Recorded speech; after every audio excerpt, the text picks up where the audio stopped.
Hello everybody and welcome back to another episode of Vegan Proteins, Muscles by Brussels Radio. My name is Giacomo. And I'm Danny. And this is our 51st episode.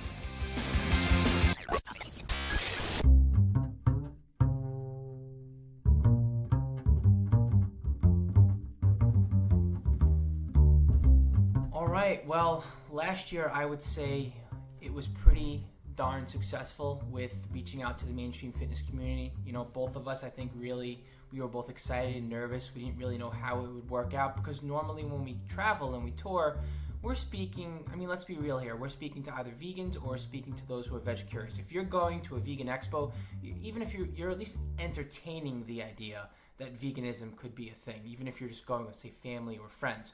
When you're going to a fitness expo, you know, maybe you're veg curious, maybe you're not. I mean, really, you're just going there because you're into fitness. And tabling at these expos time and time again and seeing veganism so well received has definitely given me a new perspective on just how much more work we can do in this movement. What Giacomo is talking about is that we just got back from the Orlando Europa, which is a giant fitness expo that took place in Orlando, Florida. And it is not a vegan festival at all. And we go there and we table and we spread awareness about reaching your fitness goals on a fully vegan lifestyle. And when we started our business over 10 years ago, we used to tour the veg fests. And I mean, originally we were like selling protein powder and supplements and stuff, but like Giacomo said, talking to mostly at least vegetarians. So this has been very, very different.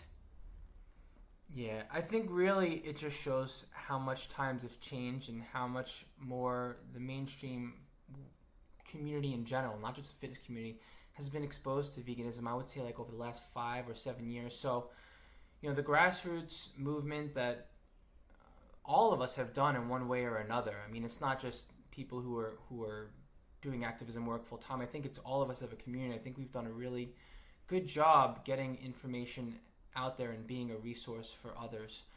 Even just with all the products that you see on the shelves these days, you know, there's obviously more and more of a demand for plant-based foods and a vegan lifestyle. And working with the Vegan Strong team now, this was our first time doing, this was our first tour with them at the Europa Games in Orlando. And then our next one is going to be, it's in Anaheim, right? Which will be in June 1st. Yeah. There's just so much on the horizon and exciting things happening right now and exciting things to come. So Orlando was pretty awesome. Florida was a lot of fun. Probably one of my favorite eating trips that we've taken, actually. And I would not have expected that in Florida, to be honest. But we went to Ethos Kitchen, which is amazing, super, super delicious, even though I think as a group we horrified the server with how much we were capable of eating. Wait, stop for a second. Can we remember when Carrie Kidd was like, man, I'm hungry, I could use some cookies right now? And I mean, he said it like half jokingly, half serious, because we ordered our wraps and we ordered our main course and we were waiting for the food. Wait, Robert Cheek started us off with a round of mashed potatoes. We thought he was joking. He literally ordered 6 sides of mashed potatoes just to start us off, like before drinks even came. What did we do with those mashed potatoes? Well, we cheered them. They were really good, but, you know, he really sold those mashed potatoes. But yeah, it was delicious. We also ate at Dixie Dharma and Valhalla Bakery, which was amazing. I just love Southern food. I love Southern food so much. And, you know, LA's cool, New York is cool, but I actually think that, like, this was my favorite food trip. Maybe it's because it's like the second one that or the first one that one, wasn't on prep, and 2, didn't have like the death flu. Yeah, so. And now that you're not prepping, I can say it without feeling bad. Like I'm over it. You know, I can't say that. I can't say that while you're prepping because you'd be like, "Fuck you!" Like that's it. I'm starving. You have the nerve to tell me that you're not interested in like a food bender right now. But yeah, both at Dixie Dharma, we had Valhalla Bakery treats before our main course, and at Ethos we had a whole bunch of cookies because Carrie was like cookies, and I personally, I have a sweet tooth. and it's insatiable. And to me, it's like a dessert sandwich. Dessert, dinner, dessert. He's nuts. Anyway, but I digress. So what we want to talk about now, today, on this episode, has absolutely nothing to do with eating cookies all day long. It's quite the opposite. Yeah. It's how exactly do you diet strategically? Spoiler alert, it's not by going on a food bender. Yeah, so I guess this has come up so much over the last few years of coaching. So you guys know, back in 2014, I think, I literally wrote a book about flexible dieting, sometimes called Macros, or If It Fits Your Macros. And it's a strategy that I really, really love. But over the last 5 years, like, I've come to learn that although it works, and it will work for anyone in terms of like weight loss or fat loss, it doesn't work for some people in terms of their lifestyle or what they're capable or willing to commit to. And we really, really believe that there is no one-size-fits-all approach, even though for a hot minute there, I definitely thought that was sort of the be-all, end-all. And it's still a strategy that I use. But there's so many other strategies that somebody could use to lose weight or go on a cut that might be more appropriate for them. And learning and kind of creating different strategies for people has just led me to realize that we all really are so different in what we need to do to be successful. For sure. It's a very individual thing, I think, when it comes to food choices and how to get into a diet. I mean, let's just talk about what exactly a diet is, because I think it's one of these things where we tend to over-intellectualize how to diet and like what's going to be a successful diet. I mean, it really is just finding a way to create a deficit, meaning you're expending more energy than you're taking in. You're burning through all of your food for the day, and then you need to burn through some of your body's own energy stores in order to sustain life throughout the rest of the day, hence resulting in body fat / weight loss. So to simplify that, every single diet ever comes down to calories in versus calories out. One way or another, that's all it is. But saying it that simply doesn't actually make it easier for other people. Like, it's super simple, but it's not easy. Okay, so I mean, I guess my first question is every diet simply a strategy and a way to make it something you can stick to only, outside of it being calories in versus calories out? What do you mean? Well, I mean, in other words, any different kind of way we would structure our diet, like calorically, food choice-wise, are these all things largely that are implemented in order for us to be able to adhere to a plan or not? Or are there other factors at work that can make a diet more successful based on how we strategize it? Like what?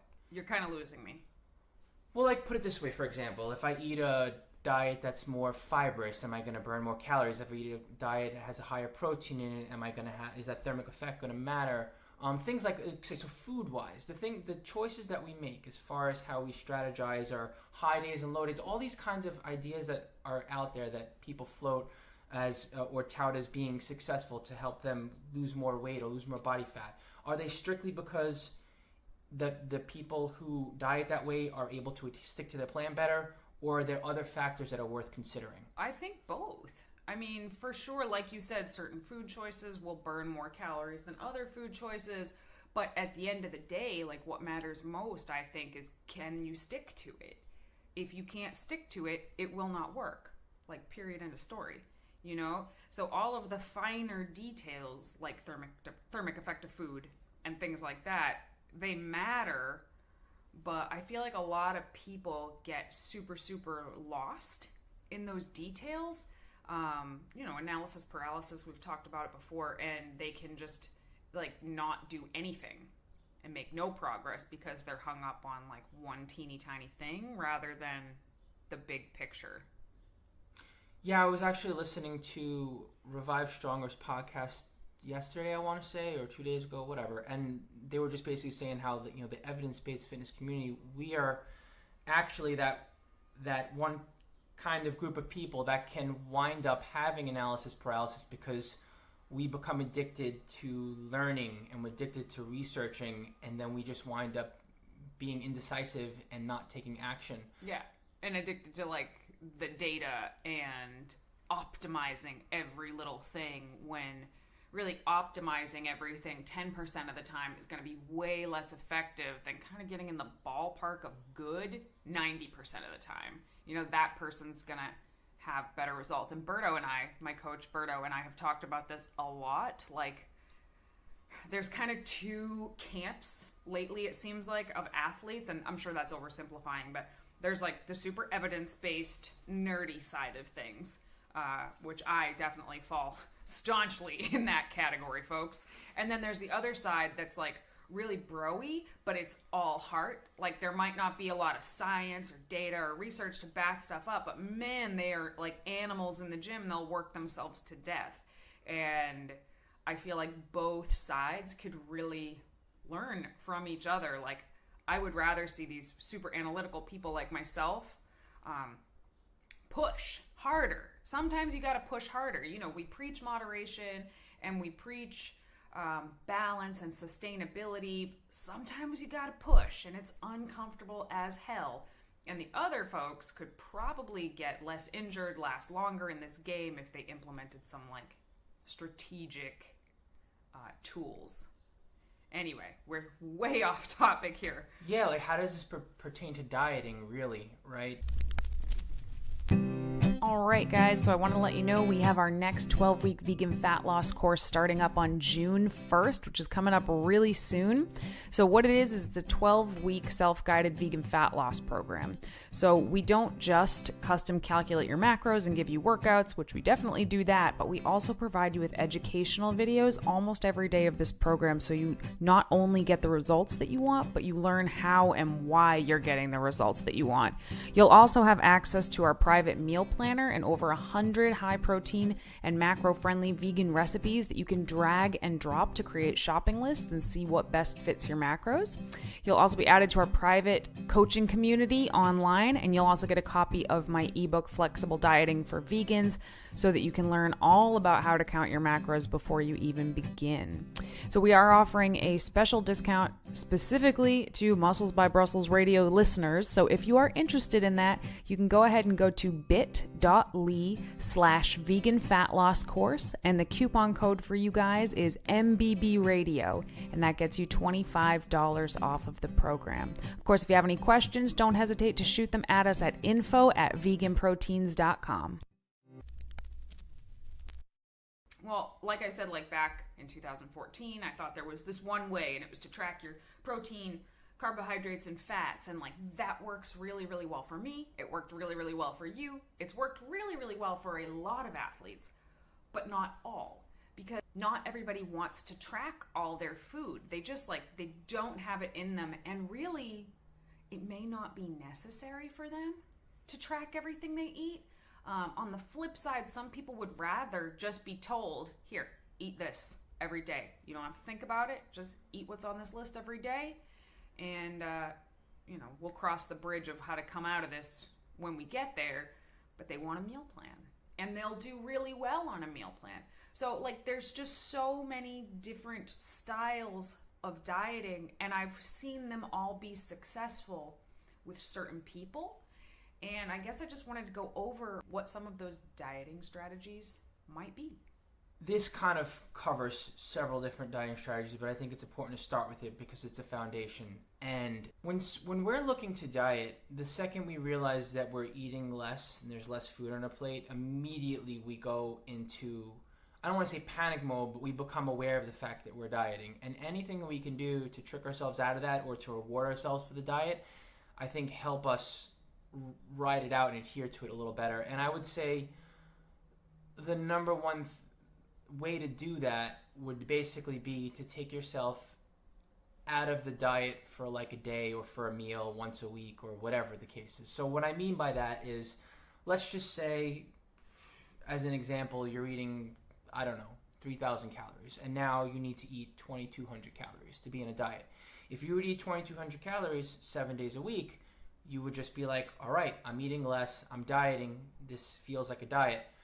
But if you could just, throw an extra 500 calories on, once a week at yourself, or have a meal once a week, we call it a free meal, where you're not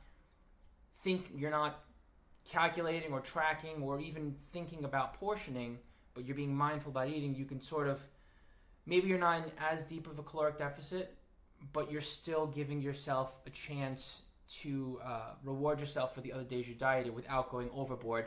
Thus, you're still in a caloric deficit, and it's a little easier to ride it out. Does that make sense? Yeah, it makes sense. I don't know if I'd call that a dieting strategy. Having a high day? Yeah, I mean, I do try to keep at least one free meal in for the vast majority of my clients for as long into even a contest prep as I possibly can. A lot of times it has to come out, because towards the end of like a contest prep where you're getting unnaturally lean, if you take the reins off of somebody for one meal, they can actually do quite a bit of undoing of their week in one meal. So usually it does come out at the end of a contest prep, but I think it's a good mental break from a diet, but I still don't think a free meal is actually a dieting strategy. Yeah, this is a pretty broad topic. Yeah, this is a really broad topic. And even literally as we sat down to record it, we said to each other, like, is this too big of a topic for one podcast? And, like, it for sure is. We could give every single one of these dieting strategies its own podcast. But just to give, like, a broad overview of how many ways you could diet, and again, they all come down to a calorie deficit. So I think for somebody who's like brand new to fitness, doesn't really have a lot of nutrition education under their belt, just learning proper portion sizes, I think is a very good dieting strategy in and of itself. They don't have to count any calories, they don't have to weigh or measure anything. If they just learn what a proper portion is. And we mentioned like pasta a few weeks ago. When you go to a restaurant and they give you a bowl of pasta, it's usually literally 4 or 5 servings of pasta.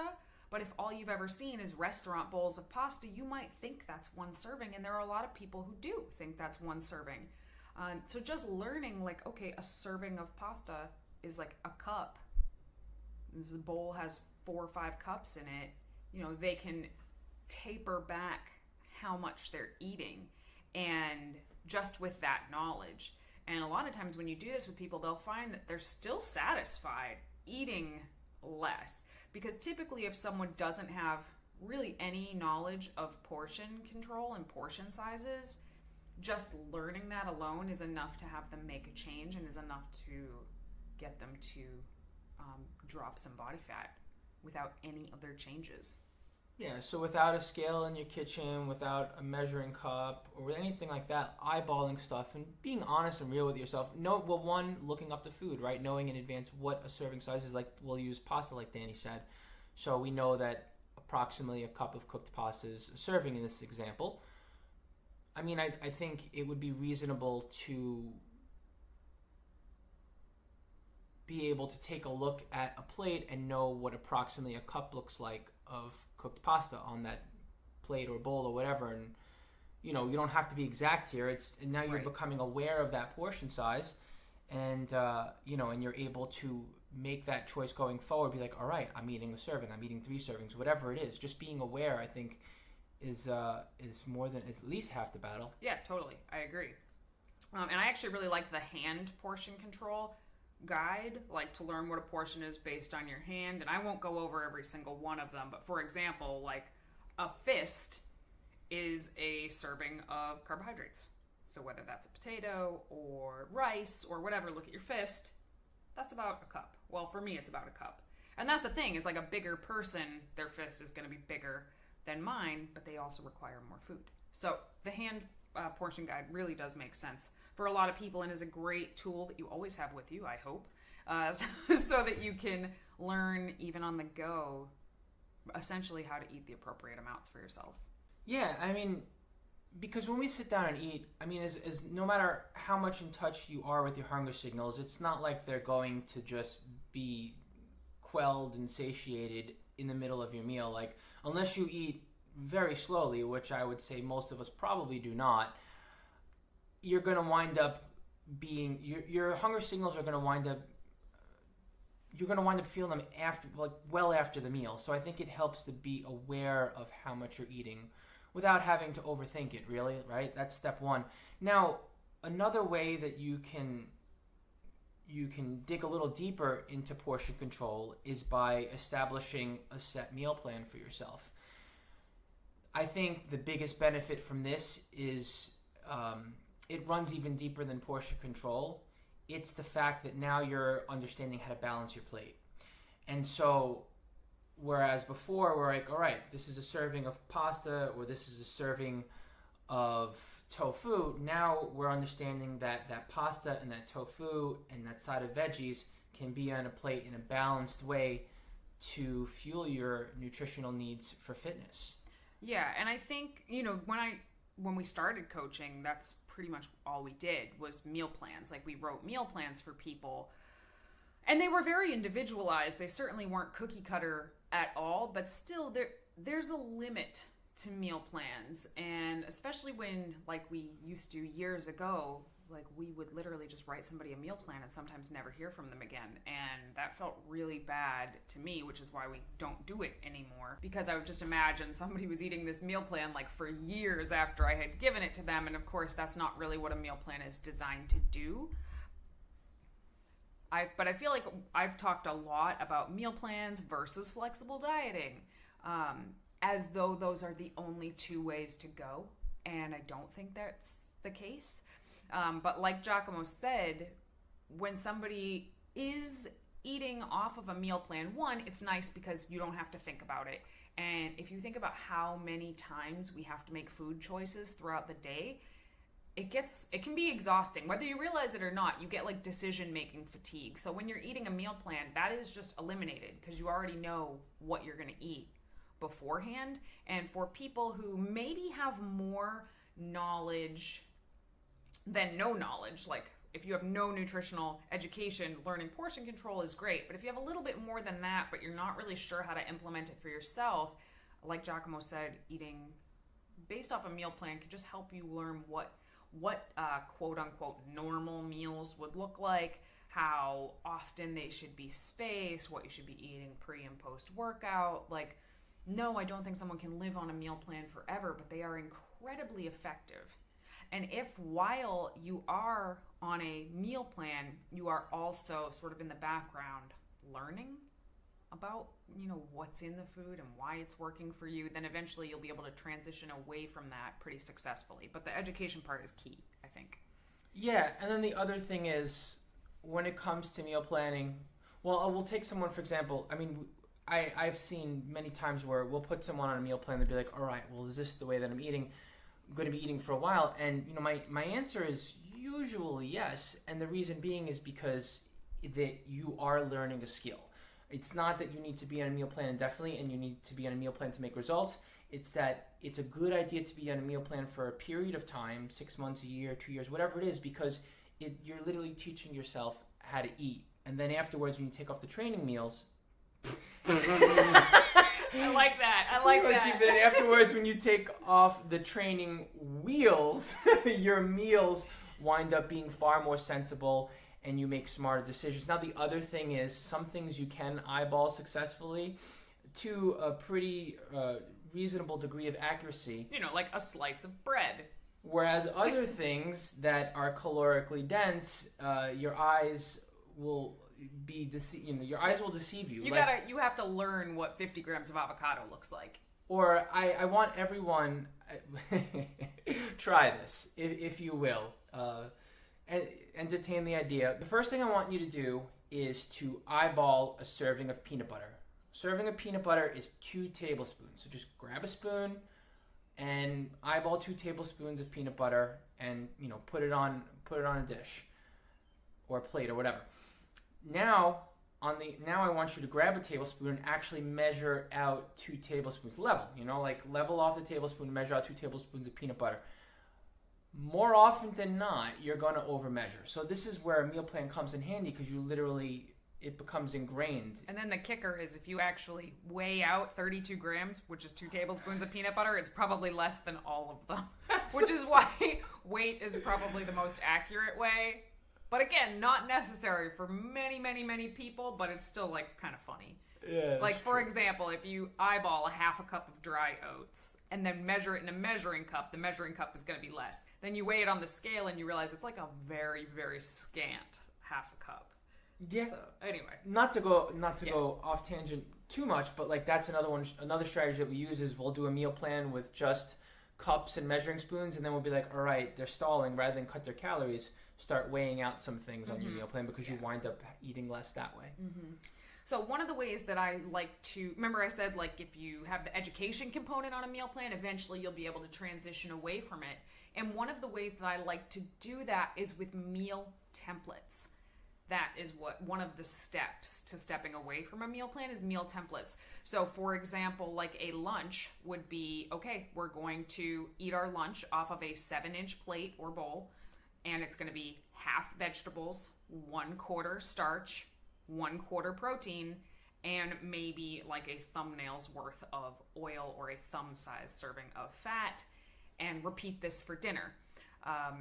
And this is actually a strategy I've had a lot of success with people who have a great deal of nutrition education, actually, but they don't want a meal plan. They don't want to be confined to a meal plan, but they also don't really want to be tracking their food for whatever reason. There's many reasons people don't want to track their food. Having meal templates gives them the freedom to have different vegetables or different starches or different proteins, but still keeps them like within reason. And of course the amounts in these templates really vary depending on who the person is and what their goal is, but once you learn what proper meals look like, you start to understand what you can and can't swap out pretty easily. Have you ever done this with anybody? Templates, honestly not too much. I've tossed the idea out there. Usually at that stage when I'm suggesting templates with my clients, I'm encouraging them to start crafting their own meals, and I give them the template model as a way to encourage them to stick to nutritious foods and to make it a little easier, make that decision fatigue a little less stressful. I like the idea of being able to track when we're on a diet because it's when it's down to it, when it's diet time, we're not going to want to stay in a diet. We're going to want to get back to our baseline, which is not being in a deficit. So tracking in some way helps. And without having to be on a set meal plan,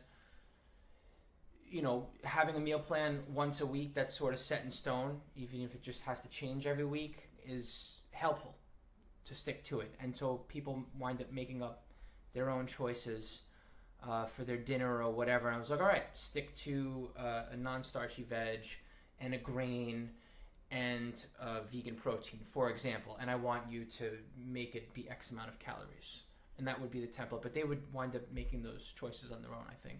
Yeah, I mean, I think that my own clients, I would say it's sort of like a 50-50 split between people tracking macros and people on meal plans, with a handful of people doing something completely different in between. But one of the other ways that we move from meal planning to flexible dieting or tracking macros for me is I'll start them with, okay, here's your meal plan, but then for dinner, here's your macro dinner. Here are the numbers I want you to try to hit for dinner, so that they can start to craft their own, maybe more unique meals for dinner and start to learn how to track those foods on their own, look at the nutrition labels on their own, but it's still way less overwhelming than having a whole day's worth of macros they have to organize. It's just like, okay, here's this one meal. It has, 60 grams of carbs, 15 grams of fat, and 30 grams of protein. You can have whatever you want if you can get close to those numbers. And that's usually a pretty smooth way to transition somebody into starting to track. And then eventually we'll do like one whole day a week where you get, here are your macros for the day, and sort of move in that direction. Yeah, and I guess I would call that like a hybrid meal plan macro dieting strategy. Yeah. And that's pretty common, honestly. When we do that kind of stuff, I like employing that method even for people who are very familiar with macro tracking because they need that structure. And sometimes they need their coach to give them that structure to be able to be successful. Honestly, that's my dieting method of choice. When I'm on prep, I pretty much create a meal plan for myself and only really deviate from that plan if, we're traveling or there's a big social event coming up, in which case I employ a flexible dieting strategy, more of a tracking what comes at me sort of thing for that event. What I like about that strategy, Danny, is that it takes some of the focus away from food, because literally you can sit there and fantasize about the decisions that you can make about the foods that you can eat by macromathing all the time and making choices throughout the day and changing them. I'm going to eat this, no, I'm going to eat that, or it's just going to be this, and or like dreaming up the... So all that kind of... That's the worst, and that's one of the major downsides to flexible dieting. So there are downsides to flexible dieting, and what I find is, especially in contest prep, so I've done it, you've done it, I've seen clients do it, and now I really try to steer them away from that. Like, they're so hungry, they're just trying to think of the most magical food that they can make that fits their macros. They spend all this time thinking about food, and really, you really don't want to spend that much time thinking about food and dreaming up food when you're dieted down that far. Plus, who cares how good you look and how satisfied you are with your physique if your relationship with food is shit? Like, that's going to be a recipe for disaster down the line. If nothing else, for your mental health, which for us, we feel very strongly about having a good relationship with food and just being sound of mind even when you're dieting down to the extremes. Yeah. Or at least trying to be. But there are also, I think, even more levels to flexible dieting than just am I tracking macros or am I not tracking macros? So, there's protein, carbohydrates, and fats. Do we have to be tracking all three numbers every day? So I'm in the off season now, clearly, based on our trips out in Orlando. In the off season right now, I'm not really tracking all three numbers. And I think the step down from that is just tracking calories and protein. And I definitely do that in the off season for sure. So just kind of let the carbs and fats fall where they may.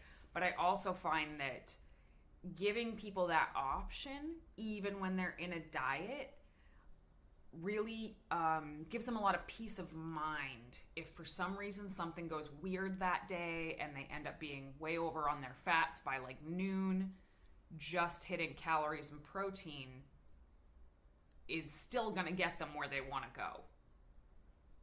Right, and now you're talking about consistency as opposed to, well, I hit my 3 macro targets within a couple of grams. Now it's well, I can always hit my calorie target for the day as long as I'm getting in enough protein to support performance and recovery. Right, and I still think for a lot of people with a fat loss goal, that's enough. That's enough. I would not recommend that during a contest prep as a strategy. You would use it more as a plan B on a contest prep. But for a lot of people just looking to, drop a few pounds, that's a great strategy. I'm going to hit my protein goal. I'm going to stay in this calorie range every day. There you go. Right. So now we're making the diet more convenient. We're not taxing our brain too much about decision making and all that jazz. And so, but bottom line is at some point or another, you can't outsmart your body and you're just going to wind up being uncomfortable. And some suffering is going to inevitably be involved when we take ourselves out of homeostasis and we're changing our body weight set point. We're changing our body composition by way of dropping body fat. So one of the strategies that we like to employ that I am a big advocate and fan of, I found much success with it, is some degree of intermittent fasting. Now, I just want to preface... Hear us out. Yep.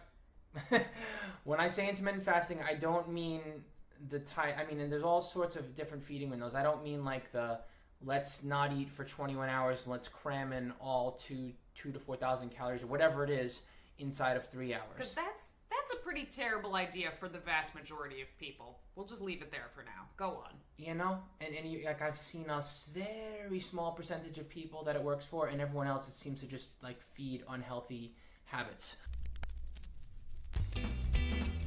One of the most common questions our listeners ask us is where we like to do our research. In this day and age, we're hit in the face by information everywhere we turn. So it's important to be selective about what content you choose to consume with your time to make sure it's time well spent. Our Ace in the Hole is a monthly publication called MASS, or Monthly Application in Strength Sports. Each month, we receive the latest issue of MASS with articles that are specifically curated for strength sport athletes, coaches, and fitness enthusiasts in a consumable, easy-to-digest format.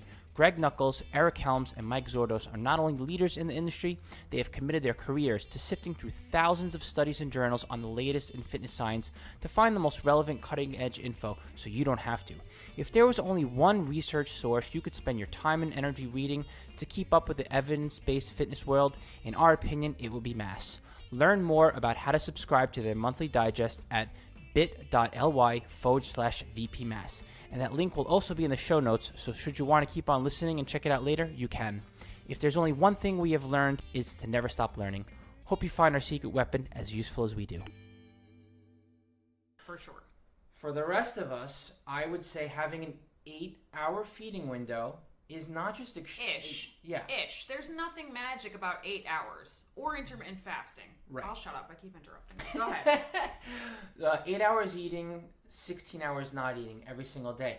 Honestly, that's what most of us are doing anyway for the most part. Maybe our feeding window is 10 hours, so we're just short, or 11 hours. We're just shorting it by a couple hours, so, and we're being strategic about that feeding window. So in other words, instead of waking up and eating, if you can hold out for like, say, anywhere from 2 to 4 hours upon waking before your first meal, chances are you're going to wind up sticking to your caloric budget for the day more successfully, because you're going to wind up having fewer meals during the day, but they're going to be larger meals, and that's just going to feel more satiating. Yeah, so when we say intermittent fasting, we're not talking about the healing benefits of intermittent fasting or the hormone benefits or insulin sensitivity. We're literally talking about skipping breakfast. Like, when it comes down to it, right? Isn't that what we're saying? Like, push breakfast off for as long as you can.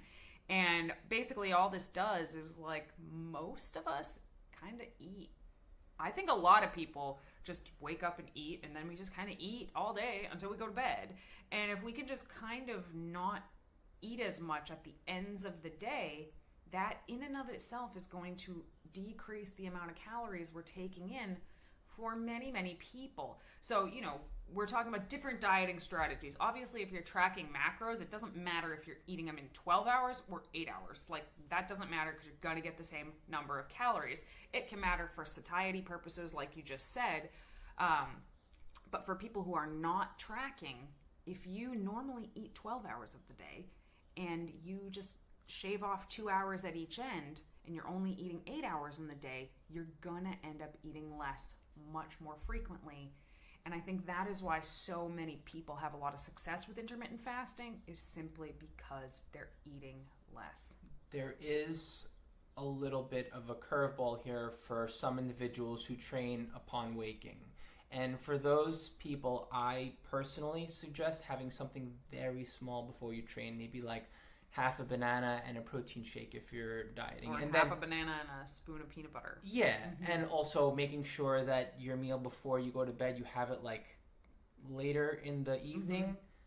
And like it's backloading. Yeah, and it's a larger sized meal. That way, technically, you still have some, you know, some energy, some fuel for your morning workout. And it's still, I mean, it's not necessarily, like Danny said, it's not like, oh my God, it needs to be 8 hours. It's just have the bulk of your foods within 8 hours. Well, let's talk about the mother of all eating strategies that everybody wants to be at. Everybody. I have not met a person who doesn't want this as a goal. Intuitive eating. Everybody wants to be able to get to their physique that they want, or the weight that they want, and not have to think about it too hard. Just intuitively be there. And I was talking to a client the other day, what's up, Lauren? And I came up with this analogy that I actually really, really liked about intuitive eating, I feel like you have to have some nutrition education before you can start to venture off into intuitive eating. And I likened it to when I was in school learning music. For years and years and years, we just drilled the scales every day. And I know that you were in band as well. Like, you just drilled the scales. Well, you were a drummer. What do drummers do when you're playing scales? Whoa. I'm very much so a part of the band, okay? I keep the beat. So, we drilled the scales every day, and it was super, super boring and really, really tedious.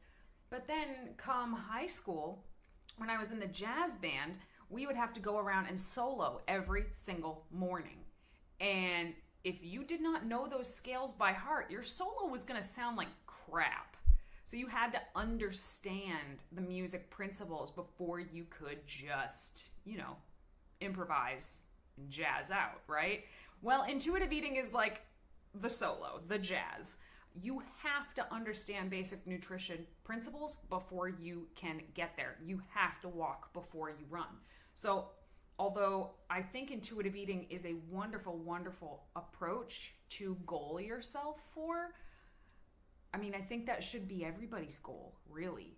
But you have to, if you want to intuitively eat and still, have the physique or have the performance that you want, you need to understand a lot of these other strategies that we've talked about first and have tried a lot of them out. And then I guess it's not necessarily just intuitive eating. I would say it's more like what I call informed intuitive eating or intelligent intuitive eating, where you are still eating kind of what you want, when you want, but with the caveats of like understanding basic nutrition principles. And some of our listeners have not only geeked out on this information, some of you have also been tracking for a while and done different kinds of dieting strategies of your own. I'm sure ones that we haven't mentioned before. In other words, there are some listeners that have a good relationship with food and a good understanding of food portioning and how to track diligently, but have not explored intuitive eating, whether they're scared of the idea or just haven't tried it yet for whatever reason because they're not sure how to do it. My suggestion here, a little task that you can do, a little exercise that you can do, would be to literally, one, prove to yourself that you can do it. If you've been tracking long enough, you're probably going to eat similarly without tracking, believe it or not. But just that fear that you're not is enough to sort of throw you over the deep end and even wind up making you overeat because you're just scared, or undereat because you're just scared. So my suggestion is to literally, for those of you that track diligently, take 3 days of no tracking and make a food journal and write your foods in and what you thought the serving sizes were of those foods at the end of the day, every day for 3 days, without accounting for calories in your head or on paper. After those 3 days are up, plug them in, and then you can see for yourself just how on par you were with your current caloric baseline. And I think that will give you the confidence to delve a little deeper into intuitive eating and to try it for longer periods of time. It's kind of like riding a bicycle. Like, once you know what the calories or the carbs or the protein or whatever is in certain foods, like, you're probably not going to forget. Like, you'll remember it for a long, long time. And you don't have to pull out a food scale to have a rough idea of what you're taking in. And you don't even need to think about what you're taking in too much if you've been eating similarly for a really long time. So, yeah, I think that's a great tip. I also think it's important to start paying attention to your hunger and your fullness. Because when you've been relying on external cues, numbers or a food scale or a meal plan for a long, long time, some people years, you've literally taught yourself to ignore your own internal cues of hunger and fullness. So checking in multiple times throughout the day, okay, on a scale of 1 to 10, 1 being starving, 10 being stuffed to the point of being sick, where am I right now? And doing that before you eat and then 15 minutes after you eat multiple times a day can teach you, a lot of times it can teach you, okay, that meal is just obnoxiously big. Like, I'm so stuffed after I eat it. There was no need for me to eat that much. Or, wow, I like never feel full. I never eat enough to quite feel full. Like there's just so much you can learn from tapping back into that. And how this comes down to like a dieting strategy is, let's say if you're not dieting, you're trying to stay between like a 3 and an 8 the majority of the time. 3 being like, okay, I'm hungry, and 8 being full. You know, if you're dieting, maybe you're trying to stay between like a 2 and a 6. You know, like, okay, I'm pretty hungry now, but I'm only going to eat until I am just satisfied. And do that multiple times a day. You don't have to track anything at all if you just pay attention to that. And, you know, 9 times out of 10, you're going to get closer to your goal of shedding some body fat. Yeah, I mean, the other thing you can do is just judge it on the way that you feel when you are tracking. You know, if you start to feel full more often than not compared to the way that you felt when you were tracking at maintaining a certain body weight, then you know you're probably going to be gaining, for example. And so I think with the combination of one, trying out not tracking and then proving to yourself that you can do it, trusting yourself, while also, like Danny said, feeling out your hunger and finding a range for your hunger to be in on the hunger scale of 1 to 10, like 3 or 8 or wherever it is. Between doing those two things, you can eventually, it can be an unconscious thing where it's just what you do and you're not overthinking it, you're not overanalyzing it, you're not needing to be on any scale or any food tracking app or anything, not in your mind and not on paper. And that is the ultimate goal. Yeah, that's the end goal, right? We all hope to get to that place. And there are times when it works well, like for most people who just want to lose 10 pounds or so, and there are times when it will not work at all, like the last 6 weeks of a contest prep. No effing way could you rely on your internal cues to get lean enough for a bodybuilding stage. That doesn't happen because it's not a natural place to be, you know? Like I would never, ever, ever, ever, ever recommend any kind of intuitive eating for the end of a contest prep. Yeah, and also like, I think it kind of depends on your starting point also, not just your dieting skill level. You know, if you've been in a bulk for a while or caloric surplus for any period of time, you've been dieted for a while, if you've been uncomfortably full at all, like even like once a week or something like that, you're probably pushing the gain train hard, and at that point, eating intuitively, you're probably just going to drop just because. Mm-hmm. Yeah. So, I mean, there are more than this. There's other ones that we didn't really touch upon, like volumetrics, which we've mentioned on the podcast before, but which is just eating as much really, really low calorie food as you want. Like, you know, have as much broccoli or cucumber or spinach as you want, and eating that first before you eat the rest of your meals. Like, you're gonna end up eating less calories that way. So that is an approach I would use for somebody who's also like brand new into wanting to make physique change. I think that's brilliant, and it gets more produce into their diet. So there are other more sort of advanced dieting strategies that we're not going to touch upon today. If you guys would like to hear them, let us know. Things like diet breaks, refeeds, calorie cycling, carb cycling, things like that. If you guys want us to do an episode on that, please let us know one way or another, whether it's on Instagram or Facebook, or just shoot us a message. Wherever, we're everywhere. And also other different types of like cardio training types of dieting strategies. We could do an episode on that as well. But let us know, because we'll only make it if you want it. So hopefully this is helpful for you guys. And just you know, think about these dieting strategies. There's so many. They don't have to be independent of each other. You can use a lot of them in conjunction with one another. And don't lock yourself into one strategy. It's funny. I could picture you plugging in the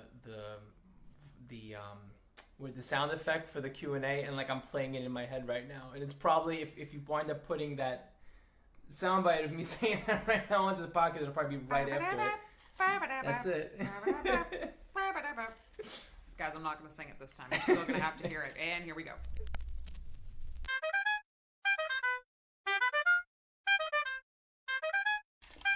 Question for you, Danny. What do you love outside of health and fitness? Oh, well, that's a neat one. Well, I love horror movies. I love horror movies and the whole horror genre in general. I am obsessed. You know what I'm going to say. No, I just like your sister's Happy Halloweester text this morning just illustrates. Yeah, today is Easter, and my sister texted me this morning and said Happy Halloweester, and my 2-year-old niece is in a Halloween outfit, but she has like Easter bunny ears and wings on. It's pretty adorable. That's just how my whole family is. We've just always been like that. I'm also obsessed with the 90s. All things 90s, particularly 90s music. But yeah, my whole family is really big into just media, multimedia in general, books, movies, music. We absolutely adore it. What about you, Giacomo? What? That's not fair. I don't get to be the only one who answers, so you go ahead. What do you like outside of health and fitness? One of us. One of us. I'm definitely on the Halloween trend these days. I don't know that I'm that much into horror, but I do more than entertain, and I do enjoy it from time to time. But up before we met, it was just I'll say it. It was rom-coms. That was my thing. So Jesus. Anyway, and slapstick comedy. Movies and stuff like that, humor. Those are my two jams. But anyway, I love playing the drums. I'm getting back into gaming now. I used to be a gamer as a kid. I'm getting back into it now a little bit. So Giacomo got a Nintendo Switch. I am not a video game player, but this video game came out that I really, really wanted to play called Cuphead, and we've been playing that together, and it's awesome. It's like 50s style cartoons, old-timey music, totally trippy, a little bit Ren and Stimpy-esque. I dig it. I really like it. I like landscaping. You like gardening, outdoorsy kind of stuff, hiking, etc. I love doomsday prepping and step away from the worst case scenario. I like really twisted documentaries. I was thinking about this the other day. I have no idea how I ended up in this industry at all. Like there was nothing in my young adult life or childhood life that pointed me in this direction at all, except for the fact that I was a nerd then and I'm a nerd now. I'm gonna ask this question, Yang. I feel like this is something we gotta think about a little more. Like how you wound up here. It's really nuts. Whenever I meet somebody from high school now, well, first of all, they don't recognize me because I'm almost 100 pounds less than I was in high school. But then when they find out like what I do, they're just like, what? Like what? I don't know. It's really weird. Okay, how about an actual question that has to do with what we do? This is a good one, and it's a really important one. And I don't know who asked it, but it's a very simple question. What do you do when you fall off track? Get right back on track. As simple as that sounds. The more days that you spend off track, the harder it is to get back on track. Everyone needs a minute to lick their wounds and be frustrated that they've fallen off track, but habits like anything else, when you got to reestablish them right away, and it's okay to be off for a day, 2 days, 3 days, whatever it is. See, I think my thing is like try to never miss 2 days in a row. Mm-hmm. So if that's like skipping a day of training or eating way over on your macros or whatever, try to not do it 2 days in a row. 1 day is a slip up. 2 days is the beginning of a new habit, in my opinion. Well, but there are situations where you cannot maintain your habits for whatever reason, whether you're choosing to or not. Maybe you're on vacation, maybe you're injured, maybe there was a family emergency. Any number of things can happen. Life happens, and there will be times where you cannot be on your habit train for more. I keep saying the word train this. Today's podcast episode. Sorry. They can't see you, babe. I keep saying, I feel like that's the third time I said train. Today's word of the day is train. Anyway, moving on. There will be situations where, whether it's by choice or by design in your environment, you cannot be on your habits for more than 2 days. So in these types of situations, I think it's important to just, 1, accept that, and 2, focus on what you can do. No matter what you can't do regarding your fitness routine, there are going to be things that you can do. And as soon as you can reestablish those other habits that have fallen off for more than 2 days, you get back on them. So yeah, I agree. Like, I'm not talking about when life happens and you can't do what you normally do. I'm talking about, like, if you have a screw it day, screw it, I'm not going to the gym. Screw it, I'm just going to eat whatever I want today. Obviously, not encouraging that, but if it happens, try very hard to not let it happen 2 days in a row. Also, what Giacomo said, like, focus on what you can do. If you're injured, you can still nail your nutrition. If you're... I can't think of a situation where you could... If you don't have access to the right foods or whatever on vacation, you might still be able to go train or be active in some way. So, like, always focusing on what you can do. But 100% agree with Giacomo. You have to just get back on track as quickly as possible. And try to just let it go. Don't beat yourself up over it. Just let it go. Move on. I mean, also, let's be realistic here. None of us are machines. And some, like, we will, present company included, like, I'm going to fall off some of my habits that I've done for years for more than 2 days, more than once or twice throughout the duration of a year.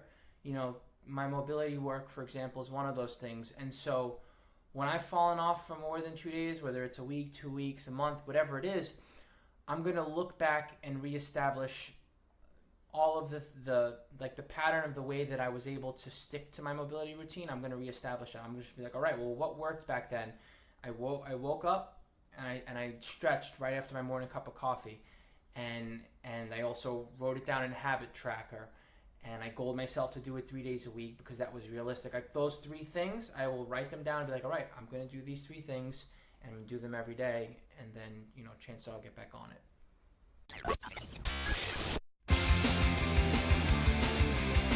All right, everybody, thank you so much for tuning in to another episode of Vegan Proteins Muscles by Brussels Radio. If you have any questions or topics you'd like us to cover, please don't hesitate to reach out to us. We are on Instagram, Facebook, Twitter, and YouTube at Vegan Proteins and at Muscles by Brussels, and we will definitely get back to you. Thank you so much again for listening. My name is Danny. And I'm Giacomo. And we will talk to you soon.